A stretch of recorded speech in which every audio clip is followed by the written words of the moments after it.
Live tonight from the virtual Bristol Motor Speedway, we say good evening, sim racing fans, and welcome to round 6 of the 2020 Real Sim Racing Full Throttle Cup Series, powered by Boosted. So happy that you're spending a Monday night with us, as always, right here on RacespotTV, where alongside Justin Prince, my name is Evan Pasoko, along with our producer, Connor Ematic. Happy that you're with us from Thunder Valley. Justin, 5 weeks in now to 2020, I should say, but the 2019 Series champion, Andrew Friedage, finally found victory lane last week at Texas, as we now roll here tonight from the last great Coliseum. Yeah, it was a question of not if he'd find his way to victory lane again, it was going to be when it came to 2020 with the speed he showed in some of the races. It just wasn't the luck that went his way prior to tonight. But here's the thing, when it comes to Bristol, it can be very unpredictable, to say the very least, on such a fast and such a difficult short track. Yeah, Bristol may have already intimidated a few drivers, a smaller field than usual, just by about a dozen or so, half a dozen, maybe that. So it is still going to be a big field for tonight. But you see, tonight is round number 6 of this 2020 campaign. All our races this year are powered by Boosted, the place where gamers and creators go to monetize digitally. They'll build free e-commerce stores and help get sponsorships for those looking to build their brand. Go to boosted.club for more information. But those first 5 weeks through Daytona, Fontana, down to Atlanta, Homestead, and Texas, we have seen 5 different race winners in those 5 starts. Benefiel, Ray, Eberhardt, Lariah, and Friedage. So let's talk points, Justin, as these drivers right now in their single car qualifying session. These are the standings headed into this evening. The top 16 drivers going to fight for the championship this year. The big thing to note that Lariah, Eberhardt, Friedage, and Malik Ray, all with race wins. Those drivers are locked in, assuming they meet the minimum starting requirements for the season. There is a big wild card that you do not see there, and that is Adam Benefiel, who is 31st in the points, but with a race win. If he makes a couple more starts and gets up above the minimum line, he would take a spot away from somebody currently shown in the top 16. Yeah, it's still a ways away to get yourself up to the minimum line, just 56 total points scored, but you never know what's going to happen in the next few races or so that will allow you to get back inside that top 20. He's somebody that showed a lot of good speed, but give credit to consistency so far for drivers like Rhett McBride. Top 5 of the point standings this early on has been very impressive, and don't forget about the speed of Joseph Tice. He's come close multiple times this season, Evan. He has, in the likes of Mogard and McBride just above him with the points, the top 2 other drivers without a trip to victory lane. And in fact, Mogard has the most top 10s without a race win at 4. You mentioned Tice, he has the most top 5s with the drivers without a win at 3. So, you know, the Flat Out Motorsports entry at Tice trying to catch up to his teammate Michael Lariah. Another thing that we've been talking about a lot so far this year through Justin is the fact that the drivers' championship points has been very interesting, and Flat Out Motorsports held strong at the top of the team points. They have an advantage by 13 over Aegis in second. Steelhorse Racing falls to third, 26 points back. It is very much a 3-team race at the top of the championship, but again, that's one that does not pay anything, unlike the Drivers' Championship, but unlike the playoffs later on this year. Just a bit of friendly competition, and it's been kind of fun to see how evenly keeled those teams are, with Flat Out entering the series this year. Yeah, absolutely, especially since the majority of the victories have come from those organizations. The majority of the top 5s and top 10s, just by the sheer amount of drivers a part of them, have shown they've been very consistent amongst those top 3 teams. It's the question, though, here, Evan, of which of those teams, though, is going to come out on a track like Bristol, because with how unpredictable it is, there's the chance we see some potential teamwork. There's the chance we see as well the potential grudges cross their way over. And you can see Colossus looming large over the infield there. Bristol, one of the newest tracks on the iRacing service to get one of those art updates, as everybody back at the office has been working overtime and then some to keep content coming out with the racing hiatus. And of course, saw this racetrack into competition not only Saturday night when Justin Bean, you were on the air for Saturday Night Thunder, but as well yesterday afternoon on Fox, heat racing in those. Tonight it is straight all 200 laps of action. Yes, indeed, and one of the main things that has been a takeaway throughout the time here at Bristol Motor Speedway, trying to keep out of trouble. There is no reset in RSR competition, meaning if you're involved in a big one early on, you have to deal with that damaged car. It's the matter of who's going to be able to keep the cars clean tonight and try and get the checker flag. And let's find out where they all start. We go trackside and take a look at our RacespotTV starting grid. And it is Andrew Ferdinand on pole, his 14.878. Going to bring us to the green flag tonight, joined by Michael Laraya in second position. Daniel Everhart going to be on a dynamic duo for 02. He'll start in third, along with the Rowdy Energy Toyota of Malik Ray in fourth position. Eric Stanford, top 5 car in the 19. David Washington, quick in practice, quick in qualifying, 6 on the board. He'll start in front of Adam Benefiel and Scott McClendon as they look to charge their way to the front. Liam Sheen starts in 9th, and Jonathan Cadell rounds out the top 10. Chris Partman going to be just on the outside at 11th with Joseph Tyson to P12. Bradley Burke gets the 13th starting spot tonight with Brandon Osborne in his first start, 14th, though he may not be taken to the grid quite yet. Grant Davis, 15th. Rhett Nichols in 16th position. You then got Thomas George in the 9 car starting 17th. Kyle Kamer rolling from the 18th spot. And back on row 10, going to be the 7 Kyle Trudell. And another driver making their 2020 debut, the 06 car, Billy Kruska. Good to see the Sim Racers mental health machine back on the racetrack tonight. He'll start in front of Rhett McBride and Brian Chambliss in row number 11. Michael Kuczynski deep in the field in 23rd position. Sean Kalis starts in 24th. John Rodden and Tom Morano round out the drivers who recorded qualifying times. The rest of the field listed on provisionals for this evening action. That includes Bobby Cheney, Jared Mulgar, Gary Sexton, and Steve Sowell amongst the many drivers. Cheney might be the best looking car in the field tonight in the Mac tonight throwback. The rest of the provisionals go to Steve Durham in 31st, Nick Caldwell 32nd, Andrew Pellegrini 33rd, Matt Miller in 34th position. At the very back, the 02 car of Trevin Valderrama. So a handful of drivers opting not to qualify, Justin. Some more names as well, deciding to not take to the green flag and start from the pit lane for the world's fastest half miles. So as we go racing for 200 laps tonight on the high banks, that's the 26 to 30 degrees bottom to top. We're going to see 100 miles of racing. And it's going to be interesting to see how these drivers handle tonight's racing. It can be very difficult to pass here at Bristol, as we've seen throughout the entire week. You need to stay on the top side a majority of the time. The bottom side, you risk getting passed by many drivers if you don't time up your chances to make moves early on. So keep an eye on many drivers trying to find their way up to the top line after the green flag. It is going to be a rough and tough afternoon of racing here from Thunder Valley, and we're happy that you're going to be a part of the action with us here on RacespotTV. Pace car down and in. The field's in the hands of the 2-time defending champion as we say, let's go racing from Bristol. Round 6 is underway, and it is a better start for the outside. How about Michael Laraya, early race leader? Malik Ray through as well. He'll go to second. A surprisingly rough start for Andrew Frenosh, and he struggled a little bit to get him the gears. Able to finally get up to the top side, but you've seen how strong, if you get to the quarter panel of the driver to your inside, you can just take away that line and just run away.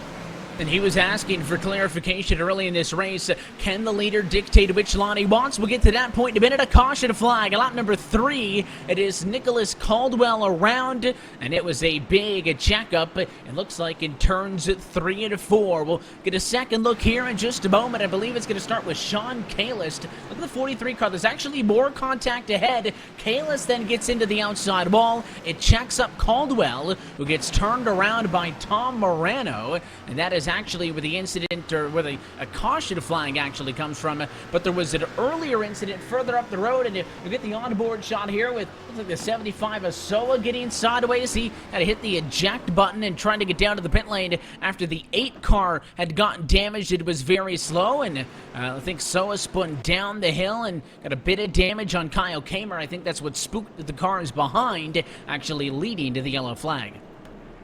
Yeah, that was a wreck that almost developed, Evan, for a whole lap or so, with how much the drivers are struggling up on the top line. So now it's going to be interesting to see if the drivers, now that they got that out of their system, can try and calm down with how many drivers already have early damage. There's also a bright spot. There was a technical issue that seemed Brandon Osborne missed the start. He's now 3 laps down. Could have been much worse if it stayed green, Evan. He unfortunately lost connection to the service and got back in on the pace lap, so he's going to have a long night trying to get back up and into the conversation in this one. But to that point that I was going to make, Justin, just to kind of put a bow on all of that, Frenage was asking for restart procedure clarification. In this RealSimRacing Full Throttle Cup Series, the control car on a restart can choose the inside or the outside. Again, that is on restarts, not the initial start of the race. So Frenage was forced to start on the bottom, spun the tires, did not get going. Look at that 44 machine, Laraya up top. He's the leader, looking to take the outside line, it looks, for this restart. He can do that. Yeah, absolutely, and I don't blame him for if he elects to go with that choice because of how dominant the top line is. If you lose that line, you potentially drop back 3, 4, 5 positions in some parts of the field. We've seen how much Andrew Frenage lost just because he couldn't get the car going enough to be able to try and send it on the bottom and get back to the top side. Now he's on the non-preferred line, which will cause more positions lost if he isn't careful. And you look at, the names up front and drivers trying to survive as Sean Calist claims responsibility for the caution flag. So he is going to cycle himself and get himself a end of the longest line penalty, as he'll have to kind of drop to the back and obviously make sure that he only gets the 1 penalty point. And kind of on that note, as we get set to get this race back underway, Justin, is the fact that we saw a couple of drivers get some suspensions after a wild one at Texas last time out. Sam Nieto overgoing and overstepping the incident penalty point limit, so he is suspended for 1 week. That's the second time in the last 3 weeks he'll be sitting out for 1. And Daniel Scott got parked for violation of the intentional wrecking rule, so he's also parked for a week. Both those drivers have some lengthy probations when they get back to the racetrack next week. The pace car is off and in, though. Again, watch the 44 up top. It's Laraya's decision. Green flag flies, and he's easily able to defend a turn 1. But here comes Eberhardt trying to get on the outside of Ray. Now Ray's going to fight for the race lead. And Ray is one of the few drivers I've seen try and get the bottom to work very aggressively at this racetrack. Problem is, though, you can just see how much more speed you're able to carry off corner exit if you ride on that top line.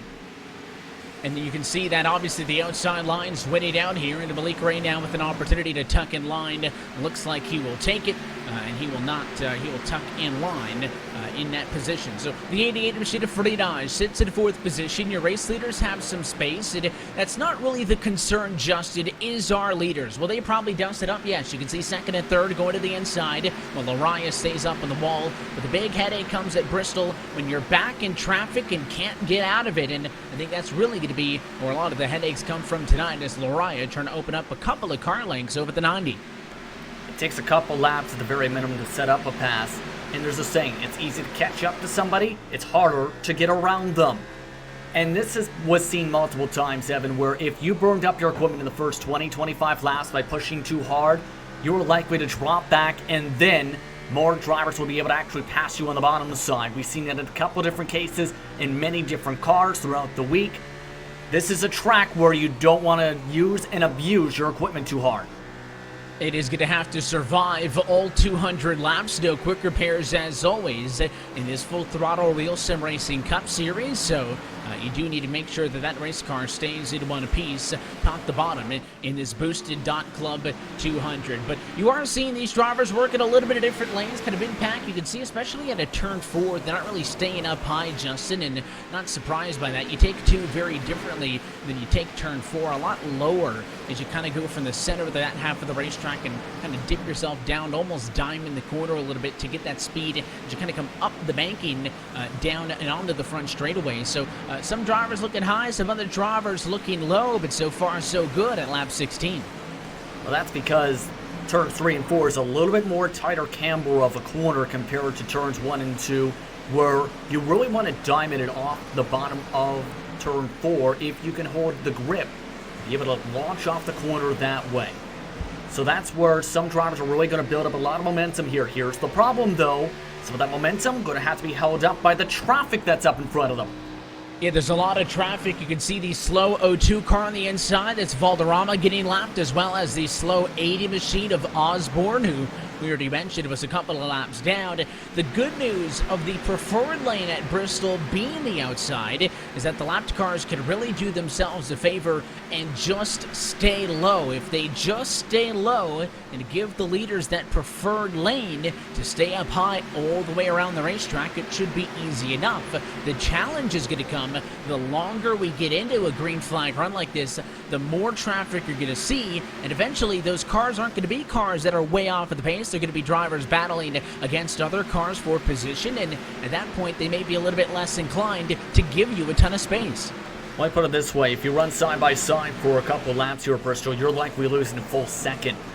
If that traffic elects not to let you by easily, it can be the same case. So it is all going to come down to how good you can manage the traffic in those situations and then be able to make passes. Now, the reason you see the cars, though, in the bottom here, Evan, so much is this was a discussion point for a lot of races at this track where the bottom doesn't usually wear tires as hard. It's not as quick by 2 seconds, but if you can make it work on the long run, you can pick up pace. And a caution flag out for the second time. Nicholas Caldwell is one of the drivers. But it looks like it started with the 47 car of Pellegrini. We'll get a second look in just a moment here. Pellegrini fighting with Tom Morano for 28th, 29th position. And I think it was actually the 42 car who just came down the bank and a little bit caught the 47 in the right rear, adjusted, hooked him into the wall. All of this happening on the back straightaway, and Caldwell was kind of an innocent bystander. It almost looked like Morano got a little loose off the exit of turn number 2. And that little bobble right there just sent him right into Pellegrini and his fender. Just nowhere for Caldwell to go in that situation. He nearly got it clear. Now the 17 involved in his second incident of the race already. A tough way for the race to kick off, and that's just part of Bristol, is you can't really, dictate and control a lot of the incidents. There's virtually nowhere to go, and we would know, Justin, we saw a lot of that yesterday afternoon on Fox. Look at this up front, though. A late dive to pit road by Michael Araya. This is the new pit road procedure on iRacing. All of these drivers, their boxes are on the front straightaway, but it is one uniform pit road, so your race leaders have to hold pace speed all the way down the back straightaway pit lane. They're going to hold it down under this blue line in the corner and then actually get around to their pit stalls. It used to be you just pitted on the half of the racetrack that you were on. Now it is a lot more technical. It looked like Araya wasn't sold on pitting, but dove down when everybody else did. Here they come. I think the reason he dived down as aggressively as he did there, Evan, was he knew that a majority of the cars were going to be on fresh tires. Yes, you can defend on old tires for 5, 10, 15 laps, depending on your pace. But at the same time, the numbers were not adding up, Evan, in terms of how many cars were staying out of that sequence. And look at the drag race to the race off of pit lane. Malik Ray awfully close as they came to that line, which is literally just outside of pit stall number 1. But it does look like that after Laraya, that the 51 machine, Malik Ray, was able to get in front of Daniel Eberhardt and Andrew Friedage. So Malik Ray picks up in all of this, and of course I think he probably would have just preferred for this thing to stay green and kind of get himself back up and into a position to fight, but that's a driver I think that can use green flag racing to his benefit. However, yellow flag and a restart due up, and it would probably not be shocked at all if Brian Chambliss would choose the outside for this restart should he decide to stay out. No, there's the eject button. 25 cars coming in, so it will be the 44 back to the top of the board. Yeah, there's been races where I've seen at times, Evan, where drivers have tried that, who were in the mid to backpack, the 25, 30 lap old tires. They immediately fell back to 14th within 5-10 laps because they could not carry apex speed that much. In fact, there's the chance you get bump and ran if you are not quick enough in the corners with how different the pace is on fresh tires. So I don't blame Chambliss for coming down to the pit lane, just taking the bonus point for leading the lap, getting fresh tires, and regrouping as these drivers take the one to green. Yeah, one of only 2 bonus points available for these drivers in this series. Leading the most laps and leading a lap are the only way for these drivers to get a penalty or to get a point at all. So those bonus points hard to come by. No surprise that they're going to take them kind of wherever they can. Yeah, absolutely, and you never know if those points are going to end up being the difference between you being in the top 20 or even in the postseason and being out by a couple points. Moreno claims responsibility as the second caution flag of the night falls behind us. Green flag in the air, and a good start by Lariah, but Malik Ray right there. This time, instead of going to the bottom and challenge, he'll tuck right up in line. So single file, 1, 2, 3, 4. Lariah, Ray, Friedage, and Everhart. The fight's on for 5th, and it's David Washington trying to swim on the inside. Yeah, and Washington, I don't think is in a good situation, though, because he can't come up on the corner to be able to carry the most speed he needs to. Washington, it looks like, is going to be able to just find a hole right now to get himself into a good rhythm.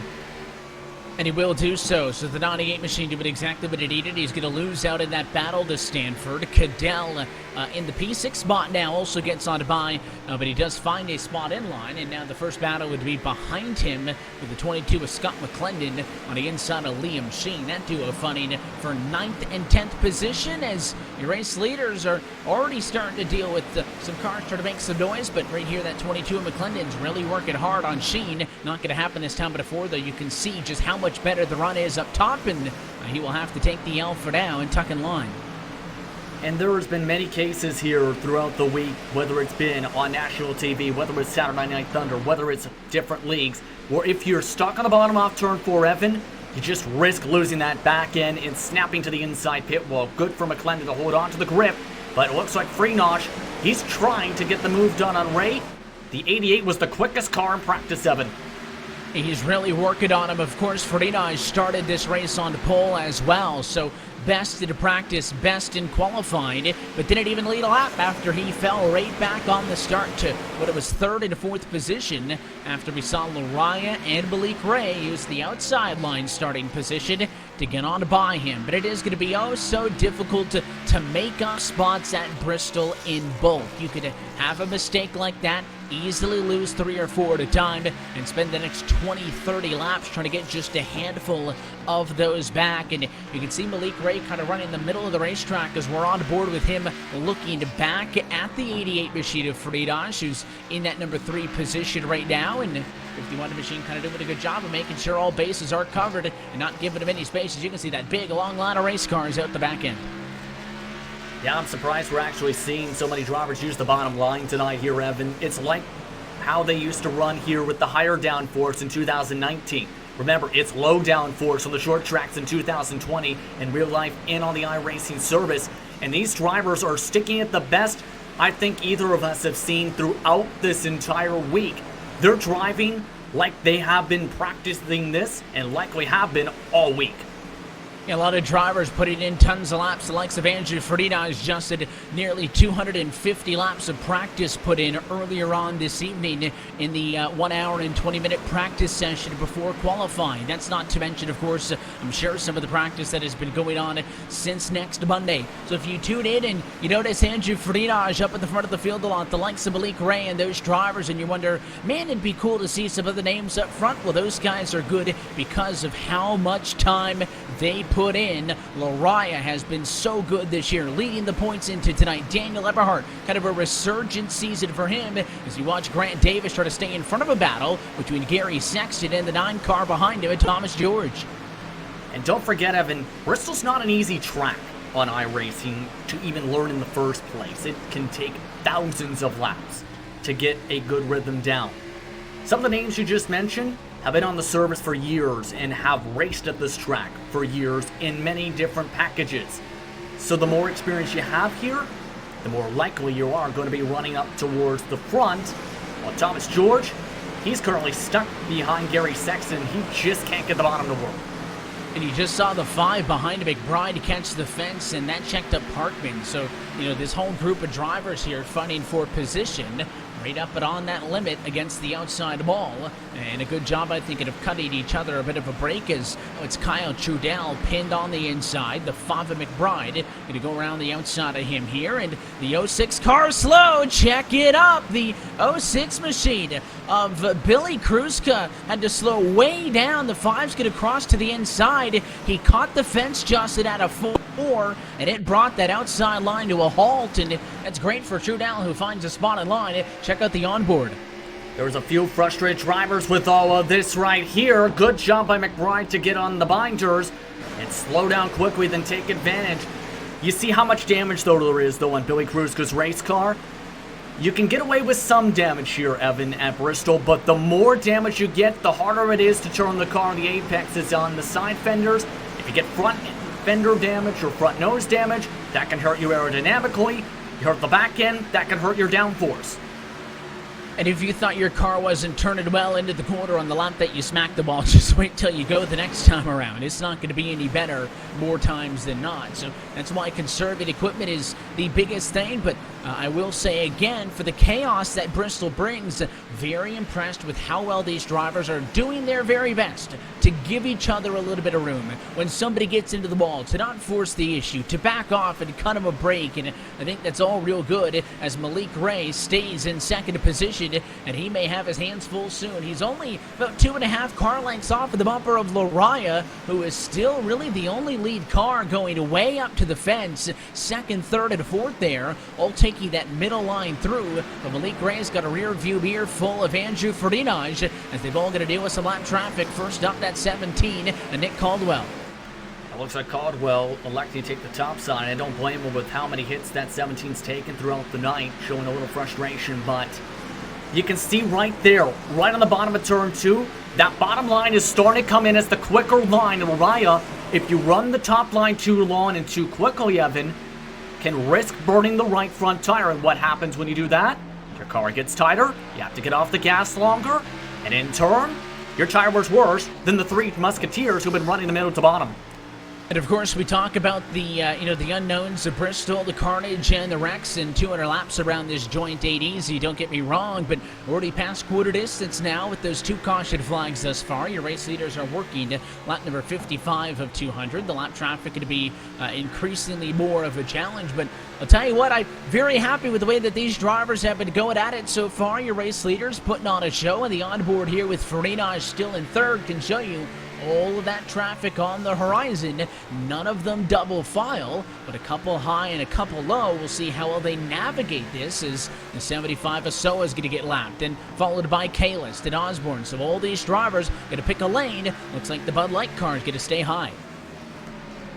Indeed, and something weird going on involving some cars, it appears.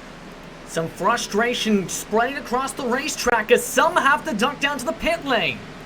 Tom Morano is going to bring his car down to the pit lane. He was involved in the earlier incident. He had gotten into the outside wall and made some contact with another driver. So he's brought that machine down to pit lane.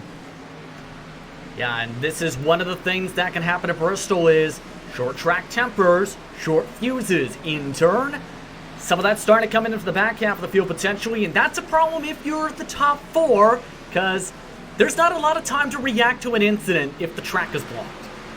No, and that's the biggest issue is there's nowhere to go, and When you talk about the quarter radius here and the difference between 1, 2, and then 3 and 4, Justin, but I mean, even with triple monitors, you're going through the center of the corner, you can't really see the straightaway ahead of you until you're rocketing down it. Here's the fight now. Eberhardt to the inside. It's not going to matter. There's a car in the fence right in front of your leaders. Just as we alluded to, it is Steve Durham. There he is. The 10 car is slow and on the apron, and this is a very innocent caution by Bristol standards, but he did have a little bit of help. Yes, that is Osborne in his first race of the season helping around Durham. Should note that 80 car did come down to the pit lane, Evan. Had just came out of the pit lane 5-10 laps ago, meaning he's on much fresher tires. That's why he's catching up so quickly here on the onboard shot. And just that speed is the difference between getting by cleanly and that. And you can see the contact that sent him around, so third caution flag of the afternoon. Just passed, as we mentioned, what was 1/4 distance in this race. Your race leaders, Justin, were down the last time through. Is that long enough of a run to see them come down again? I think so, absolutely. Especially with how many laps turned. If you stay out, you risk tire spin, and you risk potentially losing all of the spots. You potentially gamble if you stay out anyway, so 4 tires and fuel to call. By the way, you can make it on fuel from here. The max fuel about 156 at the very most. Look at Malik Ray. He is on the bumper of Lariah as, again, they go down the back straightaway pit lane where cars qualified outside of the top 23 or so find themselves on track. A couple of cars up at a racetrack opting not to pit, but we did see Lariah again could have wait till the last minute to pit to try to make sure that none of those drivers behind him were being sneaky and trying to, cut out at the last moment or whatnot. He wanted to be sure that everybody else was going to be in, and this was a really tight race off of the pit lane last time through, so let's see what happens this time as they're all likely to go for 4. And did you see that there, Evan? Ray actually got into the pit box with how good his pit entry was, even on the back bumper by about half a second. Would that be enough of a difference, though, to come off in front of those green cones? He's going to give it an attempt, and he's got it. There you go. The 51 car of Malik Ray was right there the last time through, and this time he's done it. Pass for the race lead under caution. He gets ahead of Lariah. Third off of the pit lane will be Faridaj, I believe, and then everybody else will cycle through. Looks like Eberhardt drops a spot to Faridaj, who takes advantage of the number 1 pit stall. We've seen races at RSR just to have the eventual pass for the race win happen on pit road under yellow. And Malik Ray was looking pretty even with Lariah that time. So now we'll get our first real good look at what the 51 car can do in clean air. And if he could be poised to take control of this race, or if those fast contenders behind him are not going to let that happen. Yeah, there were a few drivers that were near dead even in terms of pace. But here's the difference now. That's going to be the real teller. Ray's going to have clean air here for this restart. And that might change how he approaches these starts and how he drives this line. I wouldn't be surprised if he elected to stay in the bottom, but I'm very curious. He's actually choosing the inside line, Evan, for the restart we're hearing. So we'll see if this hurts him or what the situation's going to be, because, of course, we've seen the last 2 times that the driver has opted to go to the outside line with the obviously the challenges of spinning the tires down on the bottom of the racetrack. And as the lights go out on top of the pace car, let's see Malik Ray in control inside of the front row. And it'll be Lariah to the outside, so will he be plagued with the same tire spin issues that Faridaj had on the initial start? And could that open up the door for Lariah and Ronnie of Eberhardt, second and third up on top, to kind of take over this race? Green flag in the air, and he is picture perfect. We're back underway, and what he's going to do is leave a fight for second in his wake. That's why it shows the bottom. If you're able to time it up in the middle of the corner exit, you're able to use that bottom line as a launch pad with the banking. And Charlie did exactly that. And now, because of that, Faridaj is stuck in third and forced to fight. He is, and he's going to go back now down to the inside. That's Daniel Eberhardt, and he did it. That's about as good executed as a pass as you can make. Oh, and it's a big wreck behind. A lot of top runners are in this one after it breaks out with David Washington. Caution flag once more. Washington had been running in the number 6 position, fighting with Jonathan Cadell, and as you see the replay there, he just caught the outside wall, came down into the 69 car, and it was on from there. It almost looked like from at that first glance, Evan, the car just bobbled a little bit into the wall. It did the same thing in the front straight we seen at the start of the replay, and problem is, Cadell was side by side, and it's the big one. The first of potentially many at Bristol.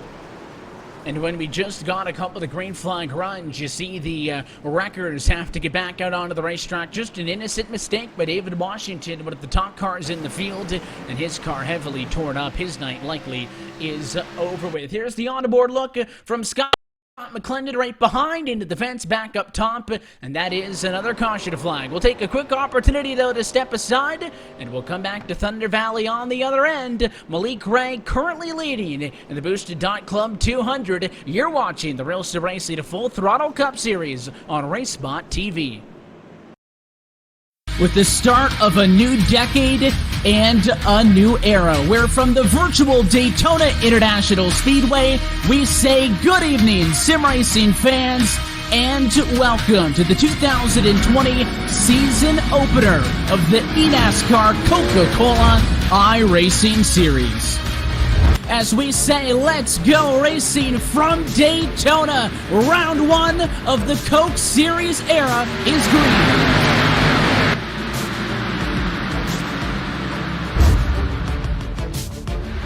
So much contact, Overland leaning on him. He was right up against the fence, and I think the saving grace is that when that 3 car came by, a very smart move by the 46 machine of Mullis to back off and give Reynolds an escape route. Logan Clampett may have an option to hit the eject button.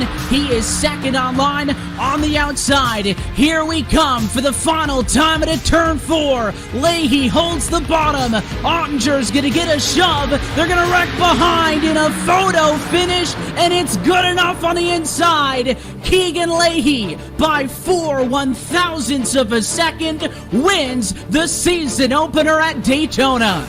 And we'll relive all of the action on the final lap here. You're going to see the wreck coming from behind, but Ottinger had a whale of a push from Logan Clampett. You can see 4 5 wide crashing. In fact, most of the wreck, it actually happens beyond the start-finish line. So I think most drivers going to be okay with where they finished, but it is up front, those first 5 cars that were able to stay together. Yeah, Bobby Bryant went to the inside, almost anticipating something was going to happen here by the looks of it. And actually, that's the 47 car going to the inside line. But you mentioned it, Evan. They're 4 5 wide. They're kind of sliding across the line.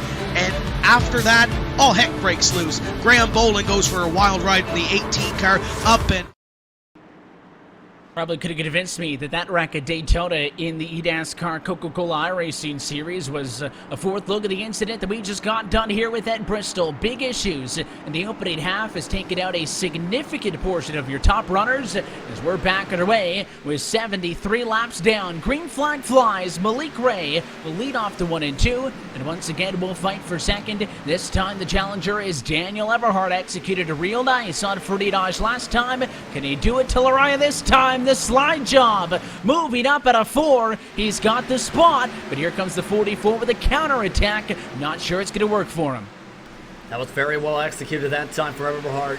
That's how you get the bottom to work if you can. Carry momentum on corner entry, get the job done to the top line on corner apex, force the driver to go in for the crossover and in turn be able to defend by keeping them on the inside in the next corner.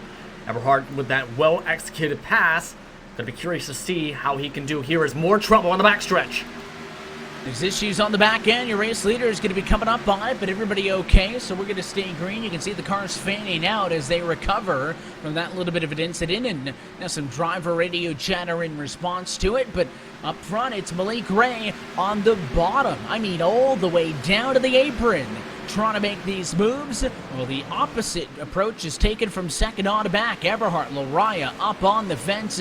At this end of the racetrack, they'll stay a little bit lower. But Malik Ray gave up a ton of time by going down low in 1 and 2. He's going to commit to it, though, as now Eberhardt wants to try it.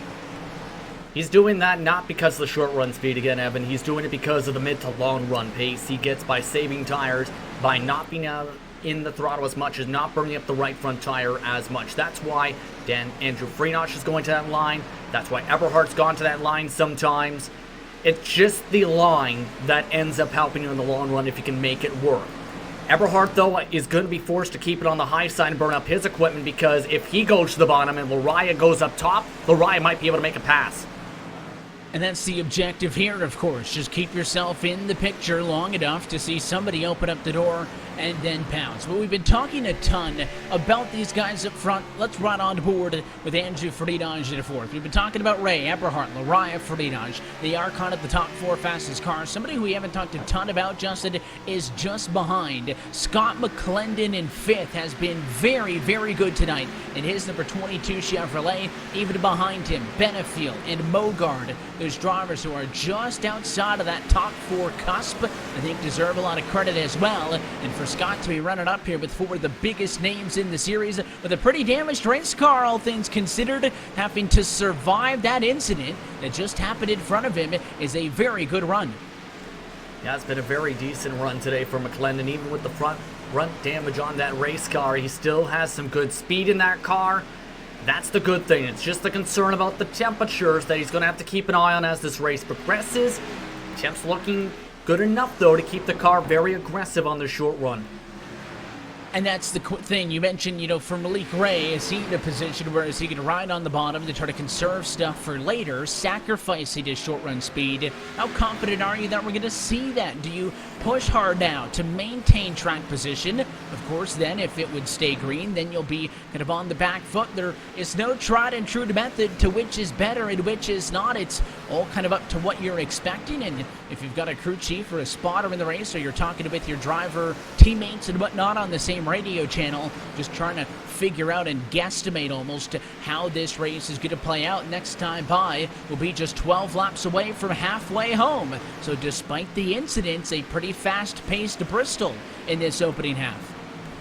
And that's typical for Bristol in terms of pace. Usually these races, depending on how long the green flag runs can be, might be about an hour and 15 minutes at the very most at this distance. So we're on that par at the moment. Be able to have a very quick event tonight if we continue this long green flag run. And you're on board now with Lariah, points leader on the bumper of the 90 of Daniel Eberhard up on the outside line. Him and the 90 are going top. It's Malik Ray in the car behind them and Friedage going to the bottom. But what you can see is, again, the lap traffic is actually thinned out just a little bit, Justin. 23 cars on the lead lap right now, as Eberhard is really now trying to make a push for the race lead to within a half a car length of the leader, with drivers getting damaged and not having any quick repairs. They're either parked on the pit lane on the left-hand side or even further down to the left where the haulers are, headed to the virtual garage, and their nights are over with. So again, as this race goes on, cars are going to drop out, some of your top runners, and that opens up the racetrack for these drivers to kind of spread their arms out a little bit and go at it.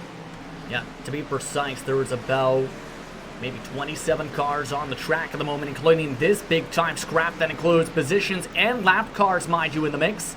How about 3 wide off the exit of turn 2 with the modify?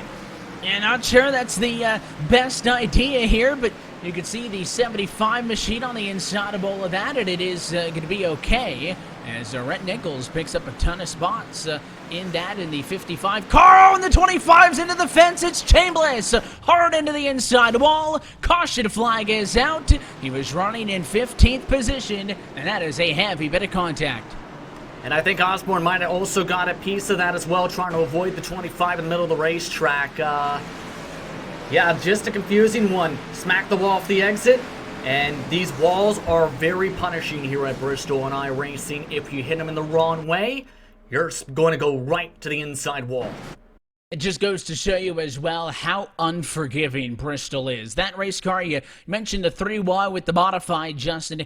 He was still running in 15th position. That's a really good run for Brian Chambliss. I'm sure he'd take that to the bank any day of the week. Instead, just a little bit overdriving on turn 2, a bit of contact, and the second that car got sideways, he was done with. He had that thing locked up almost immediately, but there is just no room down there on the inside in the apron to slow the car down. He ends up into the wall, and we claim responsibility for the yellow, as your race leaders may think about pit stops. Here they come.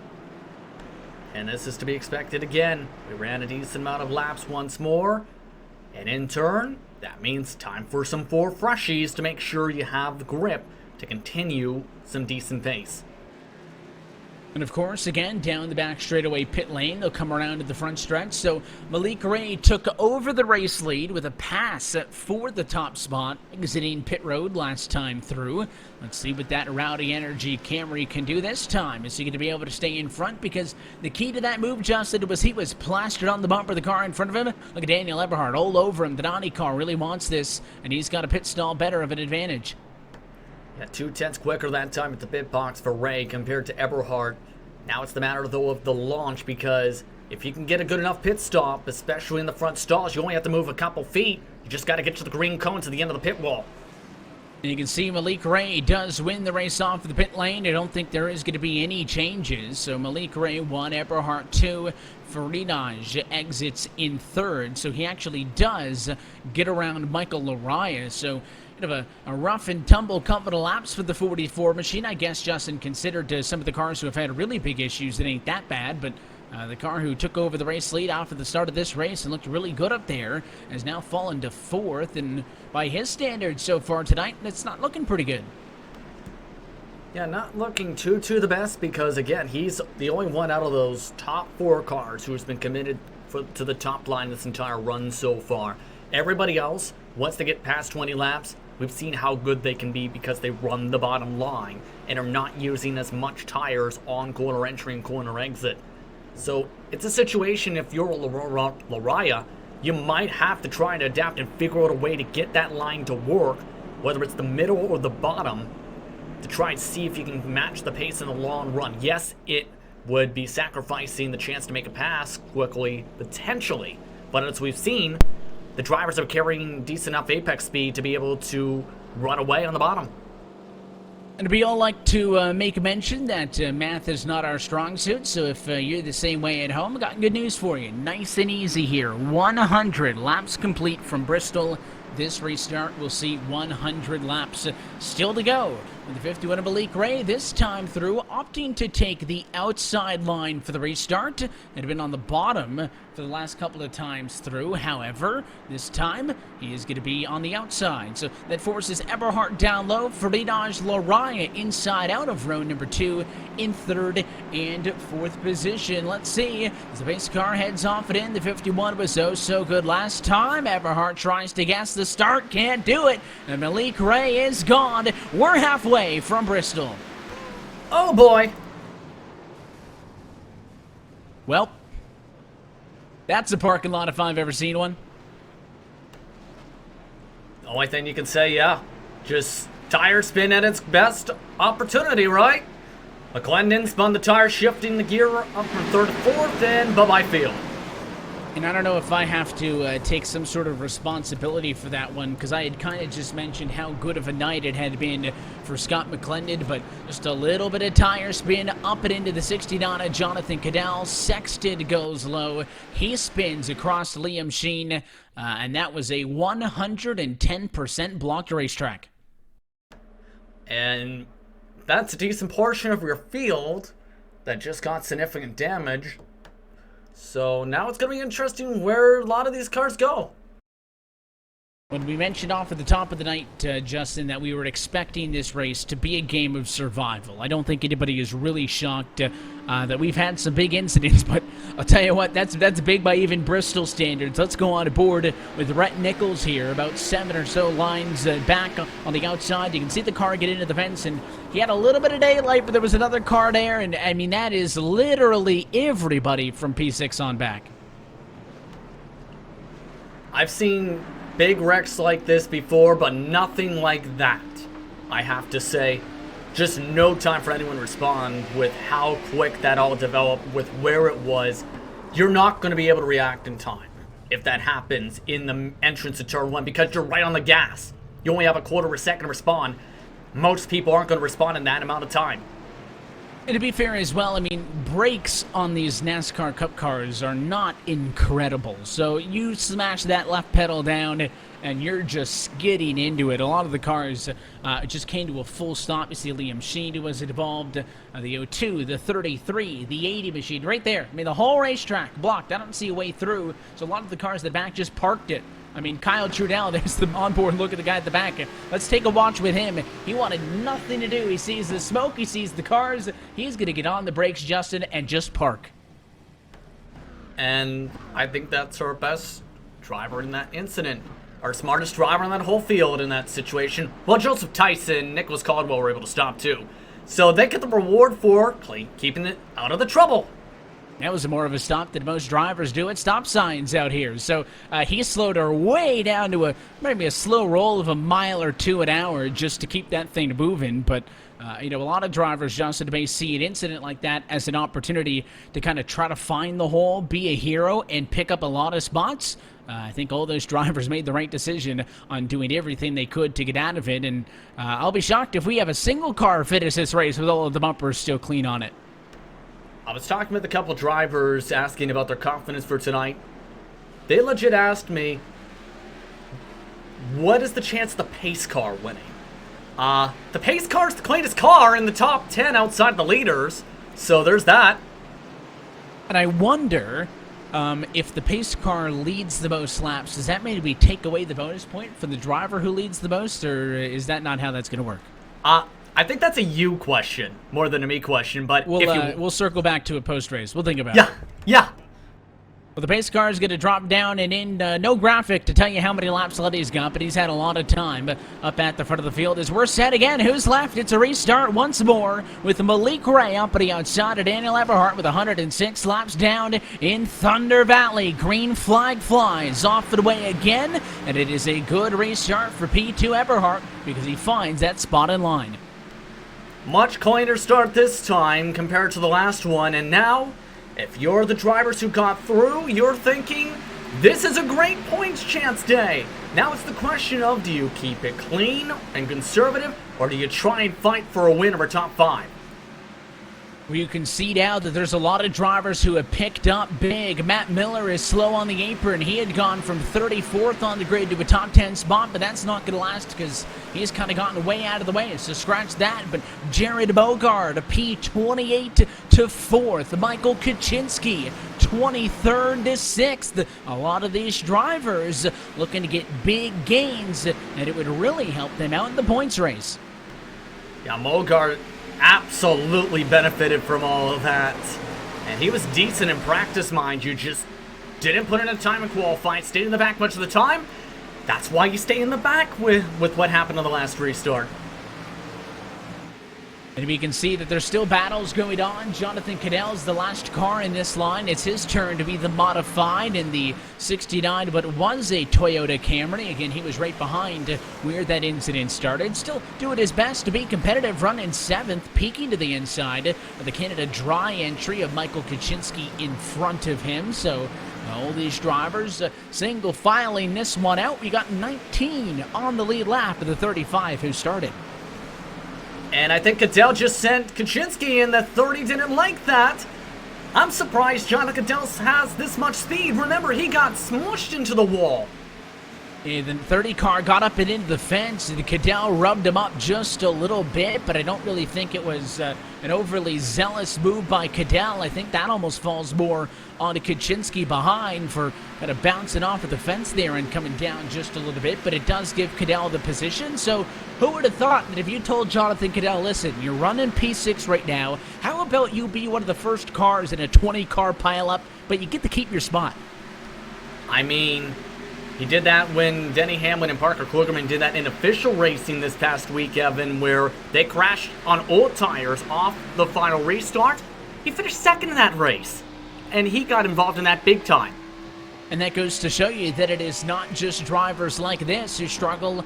It is the professionals as well. And you talk about Parker and Denny. Those aren't like NASCAR guys that are new to the service. They race a lot. They're very familiar with it. That tire speed to catch anybody. So I know Scott McClendon's going to feel awful, as you can see around the outside of this battle with Sexton and Tice back in the mid-pack here. So I know he feels awful, but it is just part of racing, and it really could happen to anybody at any given moment. The battle for the race lead, though, through all of this, I still think is an interesting one, because we've only really, we haven't actually lost any of these guys that kind of top four, the big four, if you will, in RSR, Justin, but there's a a driver up here to play spoiler. I thought that we lost Lariah simply because I looked at the top 4 and he was not there. Well, that's just because Jared Mogard has passed him for 4th position, so Lariah has now trickled down to 5th. So the Mogard entry, who did not qualify and started in 28th position, is now top 4 at Bristol, and it's looking pretty fast on the outside line. Here's the thing, though. Part of that is I think Lariah might have heard some of the advice from in the broadcast booth. He's gone to the bottom side now, much more this run than we've seen him in the past few runs. So he's trying to follow the same line in the backdrop.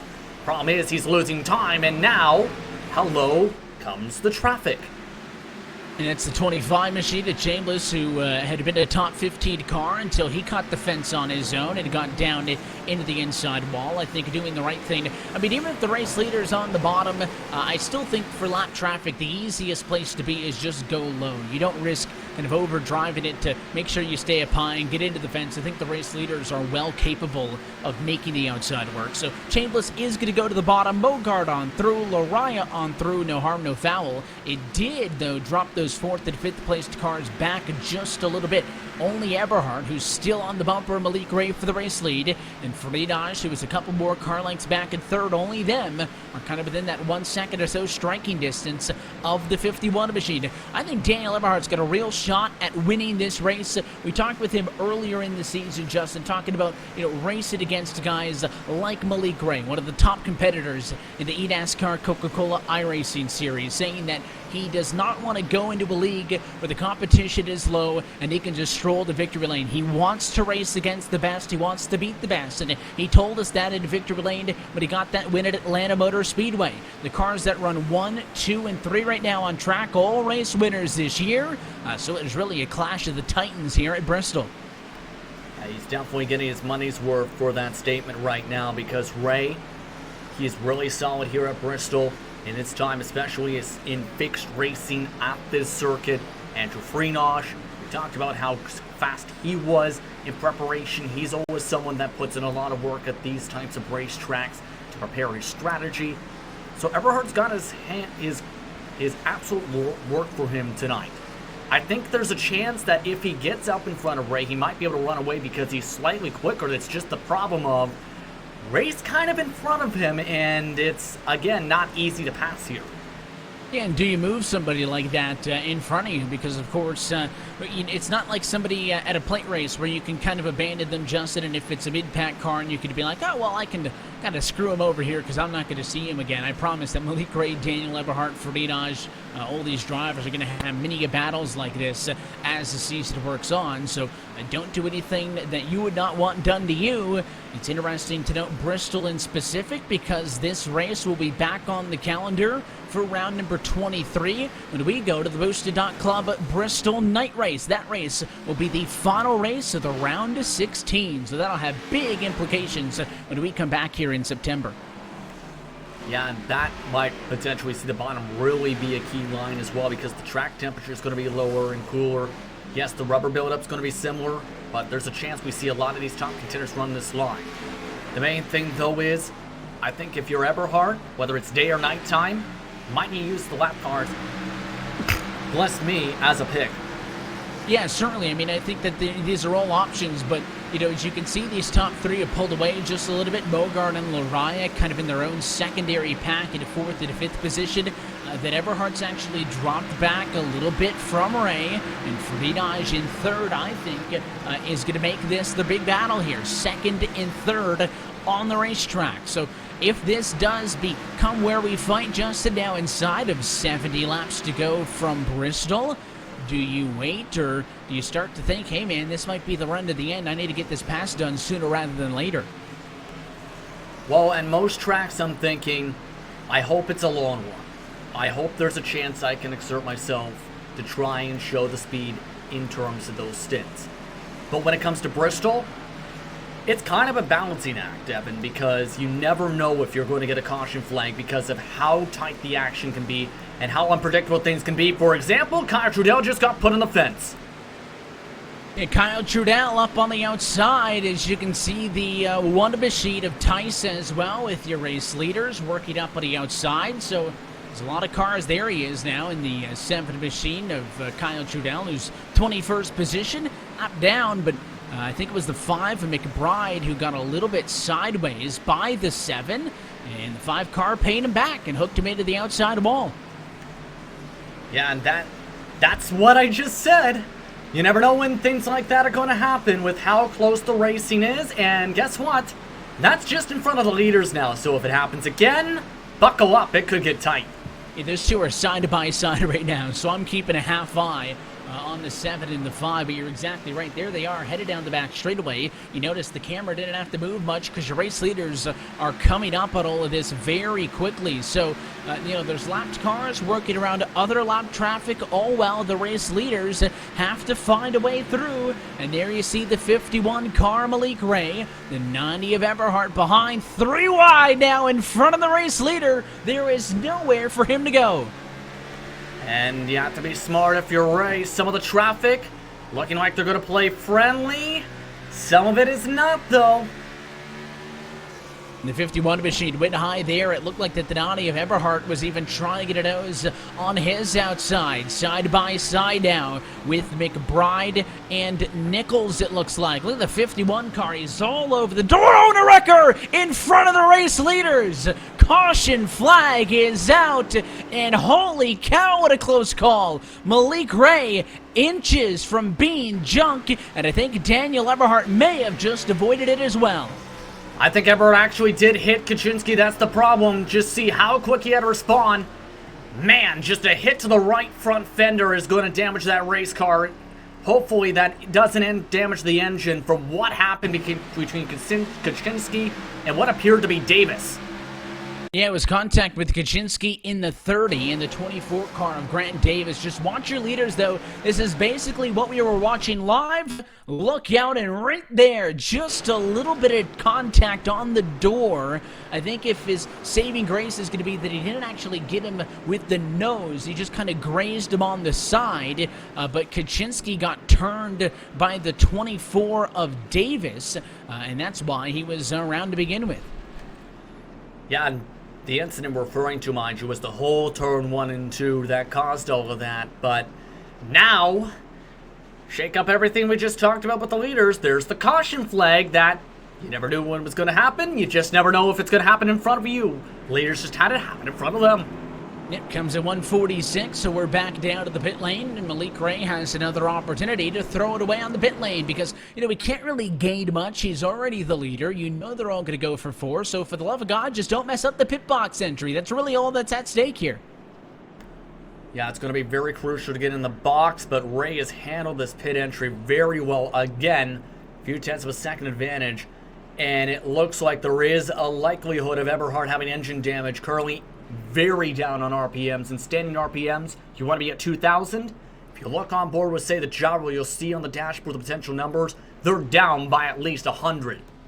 And he's going to sit there for damage repairs. So it is going to be contact that is going to hold the 90 in pit lane, at least for a little bit. The Abruzzi Raceware USA Ford Mustang from second on track. Just as I was talking about that maybe he was going to get a fight from Friedage for that spot. Could he challenge Malik Ray for the race lead? And he's not going to fall unless he goes a lap down any lower than 13th. That's the number of cars on the lead lap, and he is now rolling once more. But a man, oh man, a tough break. That could have easily have been Malik Ray who had gotten the contact, and Everhart would have been all right. Instead, it's vice versa, and it is the bad luck striking him this time around. And that engine damage is going to really hurt his ability to even make a pass, potentially, because he's going to be down at straight line speed at the end of the straightaways. And in turn, that's going to mean he might not be able to get too much around the racetrack. And mind you, too, because of how quick the pace laps are, about 40-50 seconds here, Evan, that's not a lot of time to fix any damage you have. So you basically have to hope for multiple cautions to even repair as much of that as you can. And certainly, and if you want to get it all fixed at once, you're basically guaranteed to go a lap down if that is any more than 30 seconds or so, because by the time you get into the box, the pace car is already on the back straightaway. But in the case of Eberhard, he's going to go with the repairs that he got done that time, and he will restart back into P10. So not all is lost, still in a good points position, but he is out of this race for the win now. And as the lights go out on top of the pace car, we will take 51 laps to go with Malik Ray mano-a-mano with Andrew Friedage in the 88 Ford. Ray once more, though, opting to restart from the outside line. He has been perfect inside or out, hasn't really mattered. But the 51 machine does want to go to the outside for this one. Pace car off it in. Could it be for one of the final times tonight? Green flag flies back underway. It is not a good jump for the 88 car. Watch Michael Laraya. He wants to fight. And just about cut off the nose that time to make sure he got up to the top side for Enosh. But he had to be that aggressive potentially here when it comes to the difficulties of this circuit. Now it's the matter, though, of can he try and keep up or try and surpass Ray as they start to stack up behind Mogart. They're really getting checked up in that big single-file train that is Mogart in fourth on the back, but your top three have broken away just a little bit. Seeing the 15 car looking to the inside. That is Chris Parkman, who is trying to make a move on Sexton, who's got no bumper. To be fair, neither does Parkman on the bottom line, but he's going to open up the top for Rhett McBride, who's going to go on by in the 5 car. You've got the 55 of Nichols and other drivers here working the outside line through traffic now inside of 50 to go. Didn't you know that if you have no back end, that in real life it's actually going to help you in downforce on the car? Remember Kyle Busch had that in real life before? It's not going to help in the speed department, but it's going to help in the cornering department for some of those cars, I think. Yeah, it's funny. Some cars, we just saw a car with no back end get passed by a car with no front end. So McBride made the move on Parkman. Looks like Nichols is missing some of the virtual sheet metal as well. But here is the battle for the race lead. Andrew Friedage, who started on pole but has not really been able to get back to the top spot, is doing everything he can to get around the Joe Gibbs Racing Sim driver. Malik Ray, he looks to the inside now. Side by side at 156. Not going to stick, though, that time. Friedage needs to be a little bit higher up in the corner by about a quarter lane to try and force Ray to get tight off the exit and try and force him to get off the gas. So far, Ray's been doing a good job of covering that off, and now he's going to have traffic to potentially break up this opportunity. Sheen and Kaczynski are up the road. And you can see the 52 machine, I should say, of Sheen. Oh, caught the fence right in front of the race leaders. And that's why I say if you're the left car, hold the bottom, because you can't really hit the wall as easily, even on accident. And I think that might have scared Friedage because he was right up next to him, obviously trying to limit the space he gave him to not lose any time navigating through. But, I almost thought that this run is going to turn into the Malik Ray and Andrew Friedage show. And if it does not happen tonight, I feel like we will have one of those, if not many, over the course of this 2020 season. But Michael Laraya, your championship leader, race winner from this season, back 2 weeks ago at Homestead, Miami, will not go away. And will the race leaders fight with each other a little bit, Justin? Friedage is not making those optimal laps because he's trying to find a way on through by the 51. Laraya is ringing it around the top and keeping him interesting. Yeah, both these drivers trying different lines. And the reason I think Friedage is trying this top line is, again, you're just able to potentially get a run off just like that. This time, though, Ray sent it harder to try and get the run. Looking to the inside, not going to happen. And we've seen Friedage, and a wreck in front of the race leaders. Car into the inside wall. The 7 to Kyle Trudell. And there is a caution flag once again right in front of the leaders. About a half a foot off the bumper of Malik Ray as the 7 car just lost it. Yeah, that middle line, it looks like it just lost back grip. And then it looked like once that car was gone, he had no control of it. Just my goodness, though, if you're Ray, you're putting your hand over your mouth and saying, my goodness, thankfully I didn't hit him.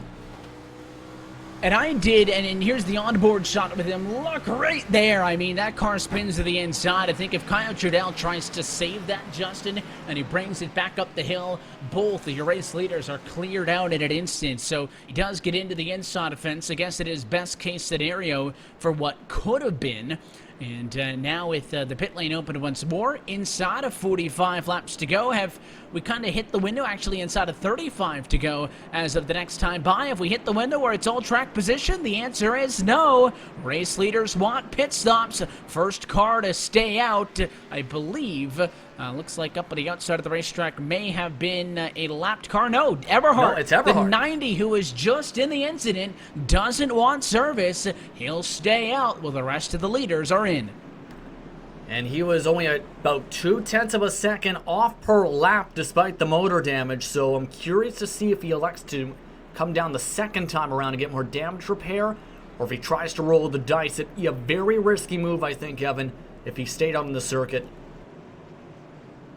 Well, I was thinking as well that almost at this point, what we've seen at Bristol over the last couple of weeks, Cup Series and Saturday Night Thunder, Pro Invitational, is that late in the race track position ain't a bad gamble. Malik Ray is going to go for just 2 tires, I believe. Farinaj off of the pit lane behind him with just 2 tires as well. So obviously indicating that they wanted to get some sort of benefit by fresh rubber, but not at the discretion of losing too much track position. So they go with just 2, and that will line them up, I believe, second and third on the bumper of Eberhard, who will be on old tires, the only driver on the lead lap who opted not to pit.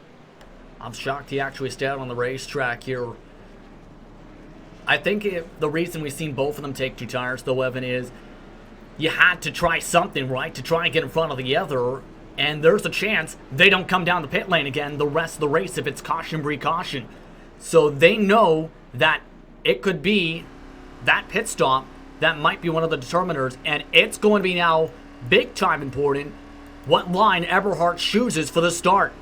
Well, do you think that Andrew Friedrich thought he was smart there going for the 2 tires, thinking he might end up in front of Malik Ray on the race off of the pit lane, and the 51 was on the same wavelength and said, I'm going to go for 2 as well, so you can stay right there behind me. But the point you make about Eberhard is really big here as we take a look at the pace car and the lights go out. Friedrich is going to end up on the bumper of the control car because Eberhard opts to stay low. So not looking at the 90 right now. He still has a chance to win this race, I think. But speaking of Ray and Friedrich exclusively here, Friedrich should, in theory, have a better restart because he's behind the control car. If he could make the move on Ray, then you move to the next step of fighting Daniel Eberhard for the race win. So watch this potential battle for second, which could be a determining factor in who walks away with the checkered flag here tonight from the last great Coliseum. Pace car down at end. 32 laps to go from Bristol. Green flag flies, and Malik Ray with such a good start, he gets going better than a 90. Eberhard actually led us through, but it is all Malik Ray out of the quarter. The 90 car can't do it with the old tires. And as well, that engine damage, that was the concern, the amount of oomph down the straightaways. And now he's a sitting duck and has to be careful because cars are getting loose around him. The Malik Ray lucks out. If it had been vice versa, the control car had started on the outside line, he was on the bottom. Who knows what would have happened? Probably still would have found his way through, but in the end, 51 clean racetrack up top, he would rate to the race lead. So Eberhard's going to struggle to hold off the 12 of the lead lapped cars, but your top 5 single file off for the restart. It is Ray, Friedrich, Lariah, Mogard, and Gary Sexton, top 5 for the first time tonight. But Eberhard back in traffic is going to watch Andrew Friedrich fight with Malik Ray for the race lead all over the back bumper as they both are rim riding at Bristol. And neither of these drivers are thinking about tire conservation now. They're thinking about trying to match line for line, near driving at this point is Ray, to try and defend whatever line Friedrich is looking like he's going to be. Don't be surprised if the 51 tries to anticipate it. He goes back down to the bottom now. So they had both been pushing hard up on the outside. Now they flip-flop lanes. You can see Friedrich how much of a run he gets on the straightaways. Malik Ray is so much better in when he's on the bottom, but he loses so much speed off. And I think Andrew Friedrich, if he can just get a nose to the outside, who knows what he can do with them here. Does he use the chrome horn and move the 51 up and out of the way? You don't gotta wreck somebody, just loosen him up. What's the saying? Rattle his cage a little bit and try to make that move, but it is not just these two players, because Lariah third, Mogard fourth have been there all night long, and you can see those two cars running in third and fourth position, way ahead of everybody else. Will be there if these two get in a dust-up. And it looks like actually Freynosh is getting held up by the 51 at this point. Both the cars still behind them are picking up pace by running that outside. For the next 22 lap times around, it looks like that this top four is only getting closer and closer together. If Freynosh can't... Your car right, you potentially risk spinning around, and that's what the 43 did. Just snapped loose on him into the inside wall. And now, throw everything just discussed out the window again, because there's the chance of drivers staying out and Door coming to the pit lane in the next window here. And I would normally say very, very easy decision to not pit. But with only 13 cars on the lead lap, what if everybody comes down? What if Malik Ray stays out and they all pit? Then surely he'd be a sitting duck. So I'm excited to see if anybody wants to mix it up here. I'm curious to see too, because we ran similar amount of laps to the last run. So it's all going to come down potentially this. If Ray stays out, he might be thinking, I can defend long enough to make sure no one can get by me. If he goes in, he's thinking he needs the tires to hold on to the grip. Let's see what they do. I think Freynosh was testing the waters there. We had seen that a few times. Eberhardt going to be the first one in, and he will bring some friends with him from behind. But I think Freynosh was sticking it out, trying to entice the drivers behind him, Justin, to pit. I think if those cars behind kind of reciprocated that signal and they dove down, he would have pitted. But again, he did not want to be the only driver. So instead, he makes that right-hand turn back up and onto the banking, and your race leader is going to opt to protect the track position over Fresh Eagles. And I don't blame Daniel Eberhardt for coming down here. He's the first of the leaders to come down. Remember, he's a little bit slower with that engine damage. Most of it has been fixed, it appears, on that 90, though. But everyone else, why not? You're in the back half of the top 10. May as well put on some fresh tires, see what you can do, see if you can gain some extra spots here, if you can get a good enough jump and stay out of potential trouble in these closing stages. And it is always a point of note when we go Monday Night Racing. It really is a point of note to any days with the Cup Car package at the big tracks as well. But especially here at Bristol, when we're pacing with under 20 laps to go, you put your Larry McReynolds hat on and you say, well, the trends would suggest that this race is not going to end in regulation. And if necessary, 3 attempts at a green, white, checkered finish are available should we need to go to RSR overtime. That is all a big if, but at the very, very end here, I don't think that Malik Ray has got this one in the bag just yet. Yeah, there has been many situations I've seen drivers lose in the final restart, whether it's because of a bad pit call strategy at Bristol, whether it's because of a bad restart, spinning the tires, or whether it's just because they left the door open for a potential slide and a potential bump and a potential loss of position. So it's all down, if you're Ray, to how well you defend. If you're Freynosh and everybody else behind him, it's how well you take this restart, how well you take the momentum around the racetrack, and how well you can try and get the pass done. Ray on the outside of the one to go. We have not seen a lot of passes for the race lead on track tonight. It started with Freynosh with a bad initial start, a couple of drivers making some passes throughout the night on the pit lane. That's how the 51 took control and has not looked back. So if I'm Andrew Freynosh and I want to win this race, you have to get it done right away. You can't let him get those 1 or 2 car lengths. I just don't see that happening unless you use the bumper. So if it's going to happen, he's going to be really good on the restart and really aggressive. And we head down to 1 and 2 for the first time at full speed. Pace car off and in. 15 laps to go from Bristol. It'll be a real slow roll at a turn 4. And it nails the restart again. Oh, and the double O! Mogard with tire spin nearly cleaned out the inside. Yeah, that could have been very bad. Just avoided the quarter panel of Freynosh. But it looks like everyone else is able to take a deep breath and get ready. Gary Sexton almost had a chance to take advantage of a couple positions. Now he's stuck in the bottom. Tuck back in line, up behind Parkman, maintain P6. There's a lot of side-by-side behind him. Tice holding off on the 24. Grant Davis around. He's into Eberhardt. They're still into each other. Now the 90 car goes around, and a caution. Well, that came very quick. Gonna have to take another angle of this one because that went on forever. It just looked like Davis hit the wall and then just got hooked across the 90's nose. Yeah, he got up and into the outside wall. All on his own, I think maybe a little bit spooked to the 55 car, but he got into the wall. He just came down across the nose of Daniel Eberhardt, who has had quite an evening, and Eberhardt really couldn't get off of him there as they went sliding up the banking, and unfortunately Eberhardt is the one that goes around making what had been, I should say, a really good start to his night and continuing what has been a very rough second half. Yeah, this has been a very, very precautions,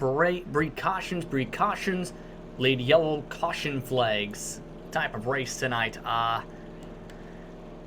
At this point, though, the more caution flags you have at this point, Evan, the more likely Ray is going to take the checkered because it means less laps for anyone to try and make a pass. Malik Ray has to hit the pause button, and Justin, if you're the race leader in this case, do you like the fact that you've got a caution, or do you dislike the fact that you got a yellow? Because in theory, it's 4 or 5 laps at which Andrew Friedage cannot try to make a move on you, but also means that you've got less opportunities to pull away and you have to deal with another restart. I honestly like the precaution from the leader because, again, you mentioned it on the head with Friedage not having much time.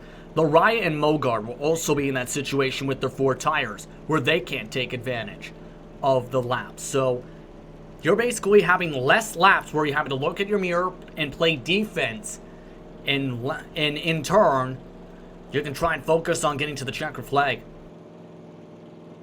And we'll see if this all works out for Malik Ray, because if it doesn't, then you're always going to kind of go and armchair quarterback it and say, man, I really wish it would have gone green, or man, we should have had a couple more yellows. But the biggest thing, I think, is mistakes are hard to come by when you look at the names at the front of the field. And Andrew Friedage was obviously concerned on the very start, asking for that rules clarification on could he go to the outside, was not able to, had the big tire spin. Malik Ray has been able to keep the tires locked down and grip up on the bottom or the top. It hasn't mattered for him. He's been able to make both lines work tonight.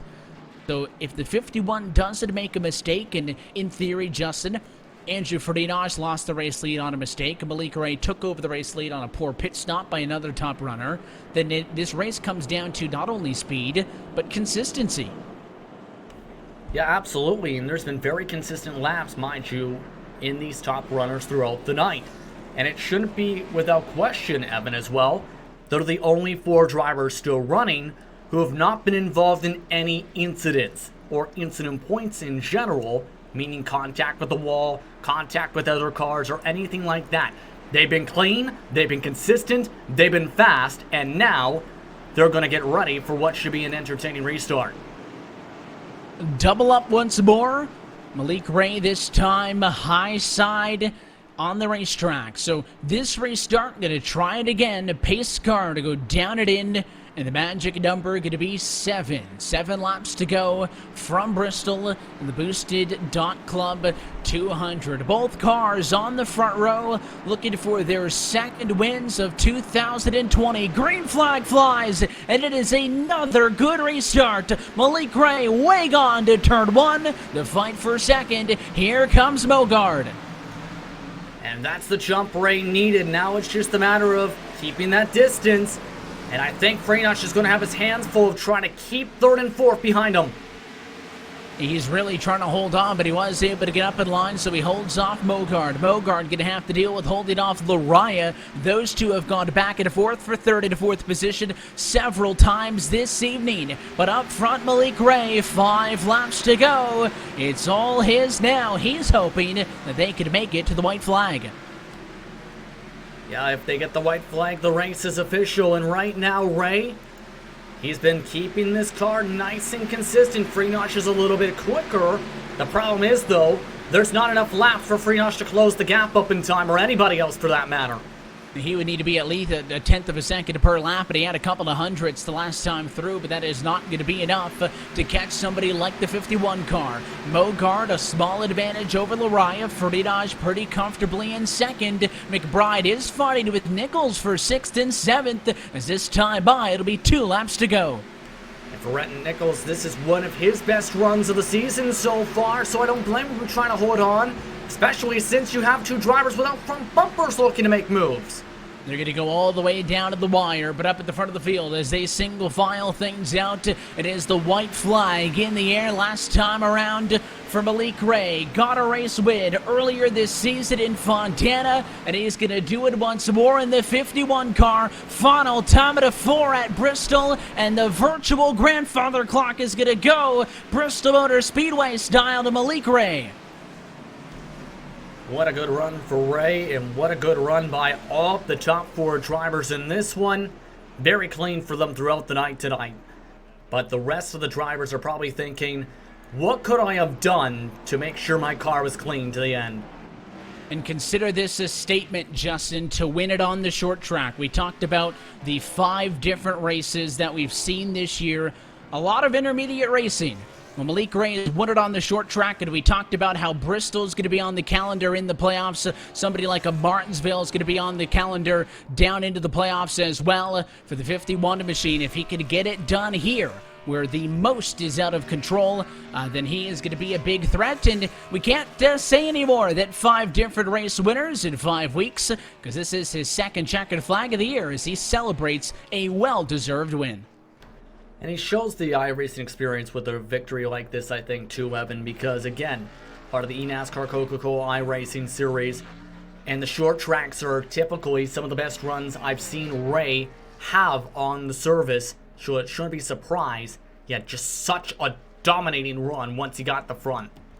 He takes the pole as victory lap, but let's take a look at tonight's RacespotTV 4-race results powered by Boosted, the place where gamers and creators go to monetize it digitally. It is Ray, Ferdinand, and Bogart, 1, 2, and 3. Big win for the 51 machine. A lot of points for Andrew and Jared Bogart with a very impressive result in the double O. Michael Araya, Gary Sexton round through the top 5. Sexton plus 24 spots for the drop of the green flag, along with Nichols in 6th position. Brent Davis finishes 7th. Brett McBride P8 on that last lap, with Chris Parkman in 9th, and Steve Durham up 21 spots to finish in 10th. Michael Krasinski still was able to get to the checkered flag with a beaten up race car to 11th position. Joseph Dice able to recover to 12th position after being involved in one of the big ones tonight. Liam Sheen 13th. Scott McClendon caused the big one. The biggest one in Bristol in a long time, finishing 14th still. Rest of the drivers, 1 lap down or more, and man oh man did they take beatings tonight. Steve Solane 15th, Eberhard 16th, Kayla 17th, Caldwell in 18th, involved in multiple incidents, unfortunate for the 17th. Trevin Valderrama in 19th, and Sean Rodden quietly finished in 20th. Continuing on down through, this is about the time where you get to the drivers who did not see the checkered flag. All of these drivers multiple laps down, and it includes some names that we saw have speed. George, Trudell, Cadell, those names. Matt Miller, who's unable to pick up, but of course Adam Benefiel, P28, Eric Stanford in 30th. Those are names we talked a lot about early tonight. In 31st position, David Washington involved in some of the early crashes. Pellegrini with some bad luck early in 32nd with Billy Kruska. Bradley Burke barely made it 9 laps before he parked it. And Kyle Kamer didn't even make it 1 lap before his race was done. It is unfortunate how it all shakes out, but that is a look top to bottom at your RacespotTV 4-race results for round 6 of the RealSimRacing Full Throttle Cup Series powered by Boosted. We're going to try to get a word with some of our top finishers here tonight from Bristol, and I believe we will kick things off, in fact, with, let's go to 3rd place first. Jared Bogard talked about how good of a result it was for the driver of the double O machine. He comes home 3rd at Bristol, and we're trackside with him now. Jared, what a race, what a mess, but that double O car comes home in P3, so I'd call it a success. Yeah, 28th to 3rd, clean car, no one's pissed off at me. It was a good night. Obviously, starting at the back of this one, opting not to qualify, was that an indication that you felt like this could get ugly and you didn't really want to be up into the mix until it was necessary? Yeah, I mean, we talked about that last week after Texas, and that was the plan. Just starting the back, avoid everybody's accidents and chaos, and be there at the end. And it worked out pretty good. I figured if Andrew does it every week, maybe he's onto something. So we gave it a try, and it worked out pretty good. It did, and you mentioned, of course, the points that nobody's mad at you, so that's really all you need when you go racing at Bristol. But we mentioned right off at the top of the broadcast that coming into tonight, that you were the highest driver in the points without a race win so far this season. You pick up a third top 5, a fifth top 10 in 6 starts. You've had a ton of speed to get 2020 kicked off. How do you reconcile all these good runs? And are you kind of thinking to yourself, man, I need a win, or I want to win, or as long as the car's getting top 5s and getting all those points, are you kind of happy right now? A little bit of everything. I mean, we want to win, obviously, but right now we're a little bit off. But I feel the last 2 weeks we made really, really big gains, and I mean we're right there, and I felt like we were right there with speed on the leaders the whole night, even during the long green flag run. So I don't know. We hung with them again tonight, and they knew we were here and got some TV time and things like that. So things are going in the right direction. I mean, if you can finish in the top 5, if you're not winning, the points will take care of themselves, and you'll hopefully get into the playoffs. But I mean, we want to win, and I feel like we're getting close. We just got to keep plugging away. We've learned a lot the last 2 weeks, and looking forward to just continuing that and seeing if we can get a W. It's been a pretty full throttle, no pun intended, start to the season here with 6 weeks in a row, back to back to back, all the way through in racing. But you guys finally get an off week until we return on April the 20th as we stick with the short track theme. We head out to the virtual Richmond Raceway. What's your outlook to round 7? Yeah, we're going to enjoy the week off next week. It'll be kind of weird, but I kind of enjoy it and get ready for Richmond. I think it'll be all right. Same type of thing. You don't really necessarily have to avoid the mess. It's a little bit cleaner, but, obviously it's still a short track, so there'll be wrecks. But, tire management again, and we'll see how much we've really learned the last 2 weeks by going to Richmond and seeing, how well we stack up against some guys, because, them guys are good everywhere we go. So, like I said, just looking forward to see what the last 2 weeks have really taught us and myself. It should be an exciting one, but I think you guys deserve the off week. Jared, we'll let you jet out of here. Before we do, though, anybody you want to say hi to?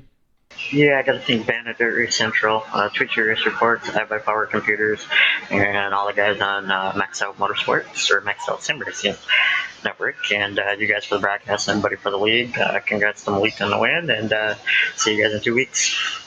We appreciate you having, you competed with us here on a Monday Night Jared. We also appreciate the chat, which this season are becoming very frequent for the Double O car. But again, congratulations on the good result. Enjoy the Easter off week, and we'll see you in Richmond.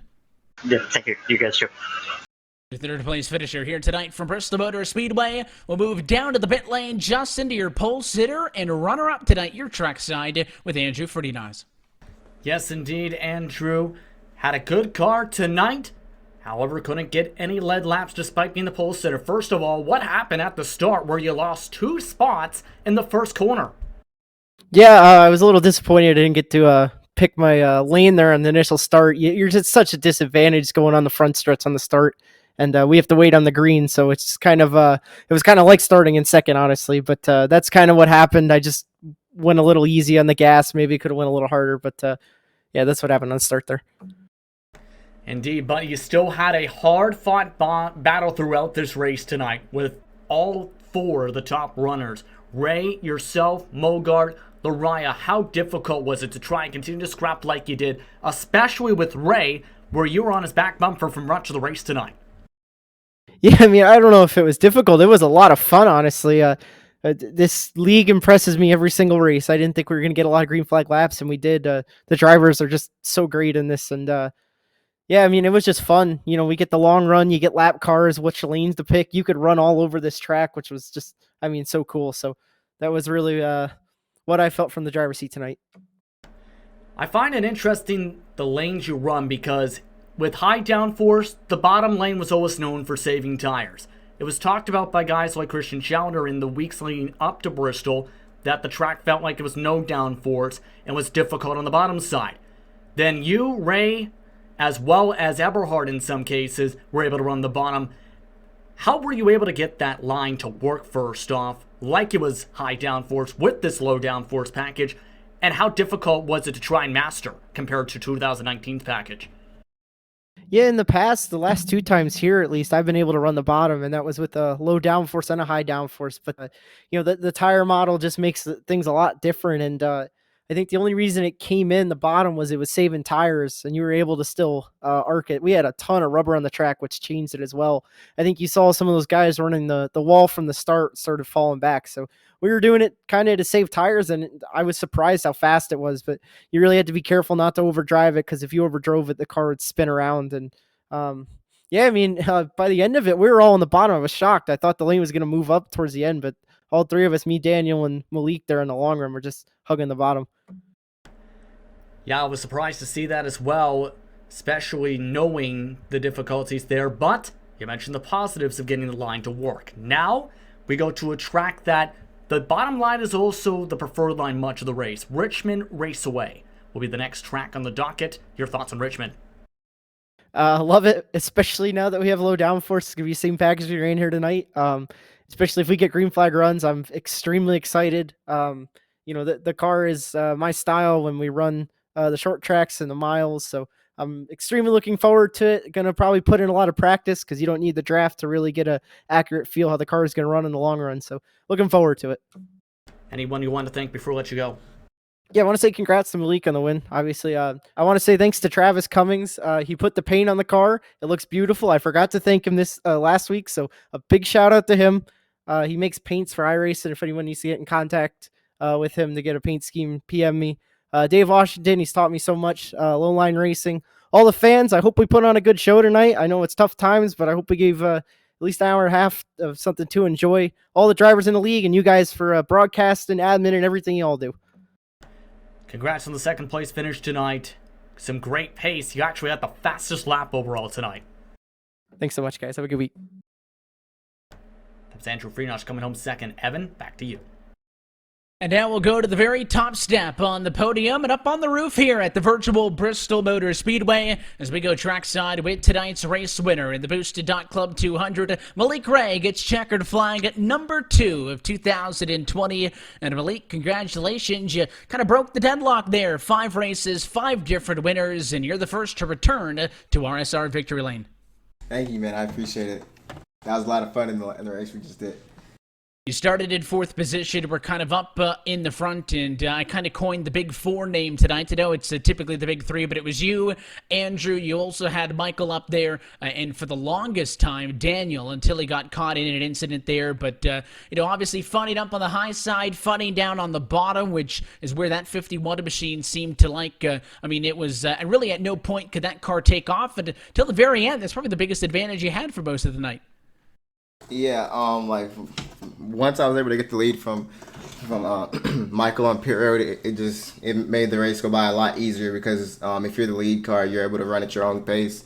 Like, I would just sit and just chill on the bottom, and then when Eberhard or Andrew would get a run behind me, or Michael, I'd make sure I just go to the top and then block it, and then I just come back to the bottom and just try to save my stuff some more.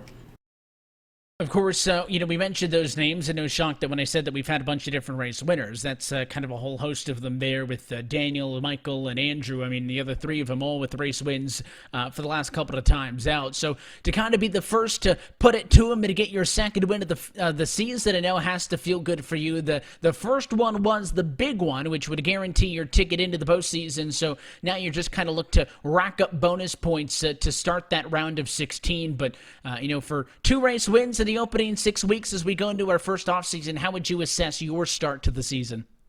It's going I'd say probably pretty good so far, considering I think I've done 3 races so far, and I think I have 2 wins out of the 3, so that's really good. Oh no, 4 races, sorry.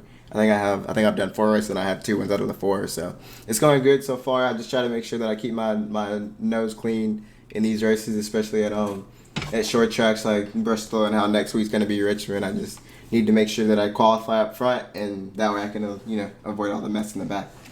Yeah, literally and figuratively as well, because a lot of the drivers who are making a mess in the back of the pack tonight may have an email coming from the tower before the night is done. But you stayed up front and stayed out of trouble, Malik. Now a two-time race winner this year in the Full Throttle Cup Series, powered by Boosted. With that off week, headed to Richmond. What are your thoughts for round 7 in 2 weeks' time? I'm just gonna try to do the same thing. Try to make sure I put in some laps for practice. Make sure I qualify. The front 4 or 5, and just try and just make sure I'm good on the long run and just not hit anyone. Make sure I can keep my nose clean. You got the checker to flying tonight from Thunder Valley. We'll let you jet out of here. Before we do, sponsors and shout-outs. Who powers that 51 Toyota? Rowdy Energy and Joe Gibbs Racing, Interstate Batteries, and Cosman at Splash and Guild Graphics, and T-Loft. Tonight he was watching me, and I appreciate him doing that. And you guys broadcasting too. I appreciate you guys as well. Well, I'll say the exact same thing that your competitors say, and that it's fun to go out there and race against the best. It's fun to watch you guys do battle, and tonight, battle is certainly the word I would pick for Bristol. But Malik, thanks for being a part of the action again. Congrats on the win, and thanks for chatting. All right, man. I'll see you guys next week.